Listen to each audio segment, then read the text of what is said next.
Estamos de volta para falar sobre eleições. Foi um primeiro turno cheio de extremismo, candidatos de lados extremos foram os que ficaram para o segundo turno. Para falar um pouquinho sobre esse assunto, nós convidamos o cientista político Tiago Valenciano. Tudo bem, Tiago? Tudo bom, Elaine? Tudo jóia. Bom, deu mais ou menos o que já se previa, né? Os dois extremos aí no segundo turno.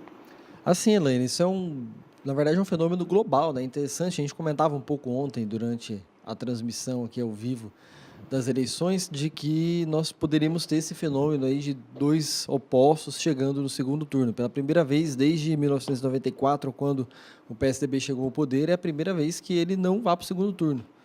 Então, é um feito inédito, aí, diferente em relação às eleições anteriores, mas é um sinal de alerta para o partido e também um sinal de alerta que a população está buscando cada vez mais o embate político.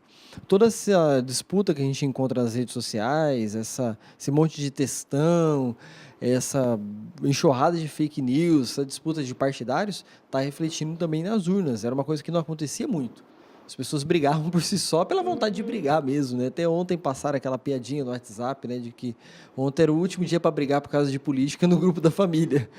Mas agora elas estão brigando e votando de formas antagônicas, né? Então, isso refletiu muito na bancada da Câmara dos Deputados, que é a menor do Centrão na história aí, desde que a gente voltou com a democracia no país. Você falou em fake news. Agora, então, que a gente tem dois extremos na disputa para a presidência, você acha que há uma tendência de se aumentarem essas fake news, ou seja, o eleitor, as pessoas precisam ficar mais atentas?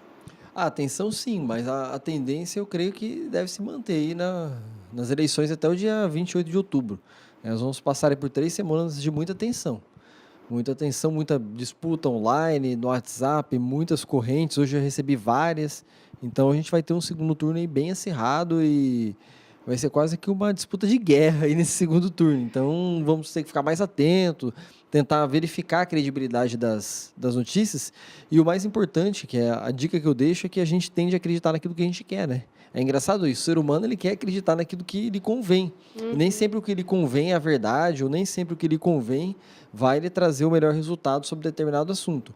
Então eu tendo a acreditar de que a urna não computou o meu último voto, mas ela computou, né? Então a gente cria a fantasia na nossa própria cabeça. Tem que estar atento a isso, né? Não se deixar enganar, né?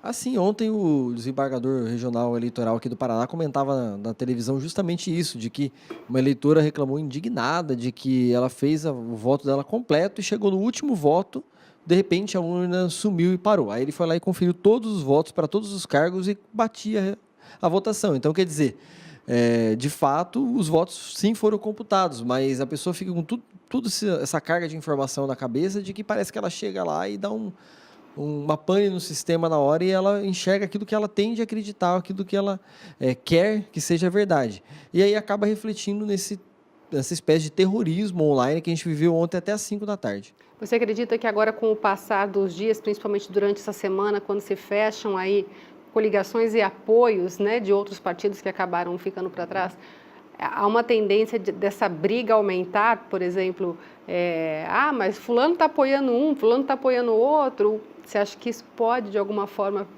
piorar essa situação aí dentro das redes sociais e das conversas? Eu acho que deve se manter, na verdade. A briga por apoio já começou hoje, né? Os candidatos derrotados já tentaram aí declarar algum apoio, algo nesse sentido. Vai ser importante, por um lado, o apoio, mas eu acredito que o eleitor também está tendendo a votar no seu candidato sem olhar muito para esses apoios. Na verdade, o apoio vai servir para dar sustentação ao argumento daquilo que ele já tem colocado na internet, que é a defesa do seu candidato, sendo o lado A ou B, é isso que vai acontecer. Mas nós vamos passar aí por mais tensão aí nesses dias, né? Eu nem quero esperar muito que venha aí pela frente, mas a ideia é que essa tensão se amplie aí, porque foi o clima de todo o primeiro turno, né? O clima do ano no Brasil, né? Só se fala de política no ano e só se espera que mude os rumos da política no país para a gente ter um ano melhor o ano que vem. Mas isso deve se manter sim. Para muita gente, esse resultado foi frustrante porque acabou aí não tendo exatamente aquilo que a gente falou de algo menos antagônico, né? Muitas pessoas eu já ouvi dizer, eu vou votar branco, nem vou votar, tal. Mas a gente estava falando sobre a importância ontem, né, na entrada ao vivo, dessa democracia conquistada aí há pouco mais de 30 anos, né? Quer dizer, é importante que as pessoas se posicionem, que as pessoas cumpram isso, que não é apenas uma obrigação, mas é uma participação, né? Ah, sim, é importante que as pessoas escolham algum dos candidatos, né. Eu passei o primeiro turno inteiro meu sem praticamente me posicionar em relação a candidaturas, assim, de forma, direta.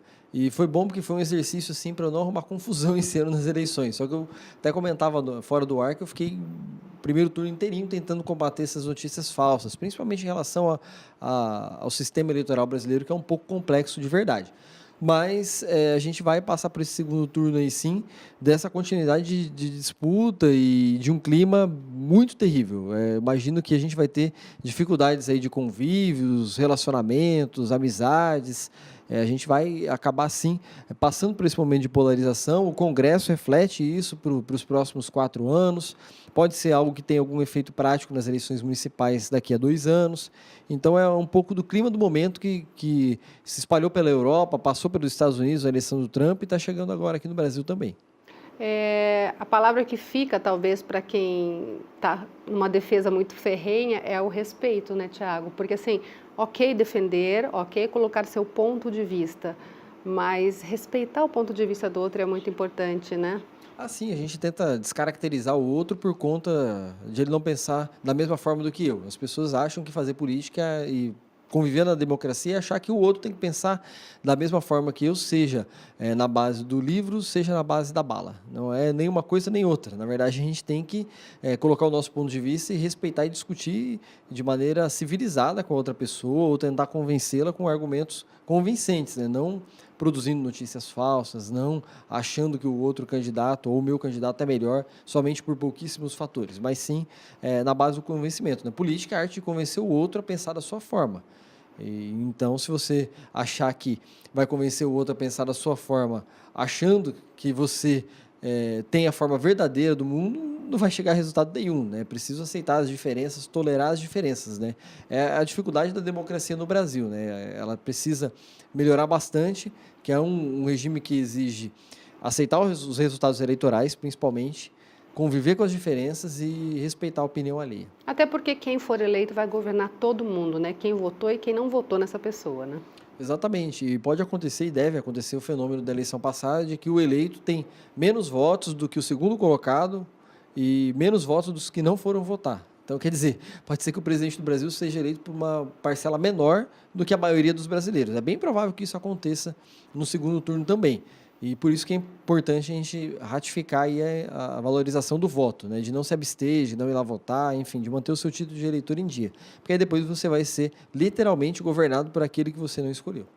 Certo, então, muito obrigada, viu, pela sua participação mais uma vez e vamos esperar o que é que vem por aí, né? Vamos esperar. Obrigada.